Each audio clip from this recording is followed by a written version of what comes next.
తాకట్లో ఉన్న మీ బంగారాన్ని విడిపించి ఆ రోజు ఆన్లైన్ రేటుకి కొంటాం. Sharma gold company.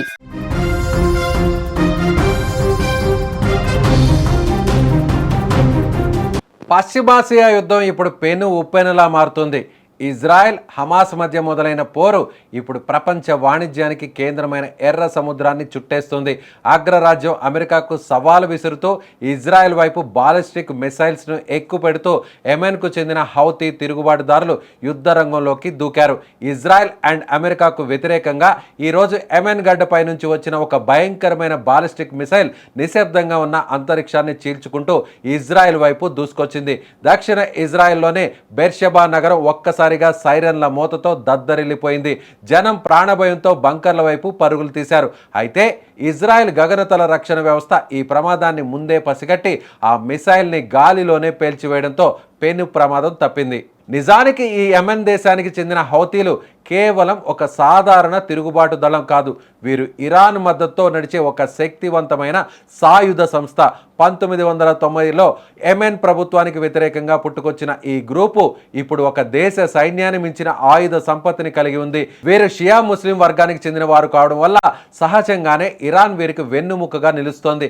ఇజ్రాయెల్ మరియు అమెరికా అంటే వీరికి పుట్టుకతోనే వ్యతిరేకత ఉంది. హౌతీల నినాదంలోనే అమెరికాకు మరణం, ఇజ్రాయెల్కు మరణం అనే పదాలు ఉండడం వారి కసిని తెలియజేస్తుంది.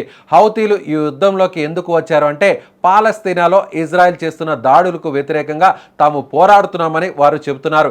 ఇజ్రాయెల్ వైపు వెళ్లే ఏ నౌకనైనా లేదా ఇజ్రాయెల్తో సంబంధం ఉన్న ఏ షిప్పునైనా ఎర్ర సముద్రంలో ముంచేస్తామని వారు ఇప్పటికే హెచ్చరించారు. దీనివల్ల హర్ముజ్ జలసంధి తర్వాత అత్యంత కీలకమైన బాబ్ అల్ ముందాబ్ మార్గం ఇప్పుడు ప్రమాదంలో పడిపోయింది.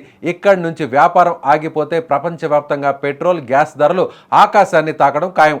ఇప్పటికే అనేక అంతర్జాతీయ కంపెనీలు తమ నౌకలను ఆఫ్రికా చుట్టూ తిప్పుకుంటూ వెళ్తున్నాయి. దీనివల్ల రవాణా ఖర్చులు కూడా విపరీతంగా పెరిగిపోయాయి. హౌతీల దగ్గర ఉన్న ఆయుధ సంపత్తి చూస్తే అగ్ర రాజ్యాలు కూడా ఆశ్చర్యపోతున్నాయి. వీరి దగ్గర ఖైబర్ 1 వంటి బాలిస్టిక్ క్షిపణులు, సమద్ రకానికి చెందిన సుదూర ప్రాంతాలకు వెళ్ళగల డ్రోన్లు ఉన్నాయి.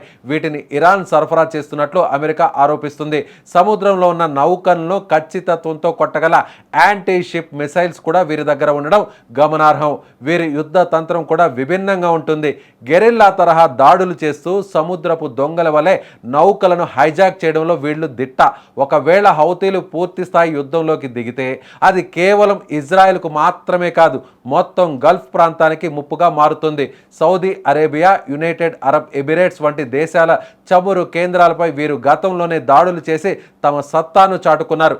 ఇప్పుడు అమెరికా నేరుగా రంగంలోకి దిగి వీరిని అడ్డుకోవాలని చూస్తున్న యెమెన్ కొండల్లో దాక్కున్న హౌతీలను ఓడించడం అంత సులభం కాదని రక్షణ నిపుణులు హెచ్చరిస్తున్నారు. ఈ యుద్ధం ఇలాగే కొనసాగితే ప్రపంచ ఆర్థిక వ్యవస్థ కుప్పకూలే ప్రమాదం పొంచి ఉంది. మధ్యప్రాచ్యంలో రగులుతున్న ఈ నిప్పు రవ్వలు ఇంకెన్ని దేశాలను దహించి వేస్తాయో వేచి చూడాలి.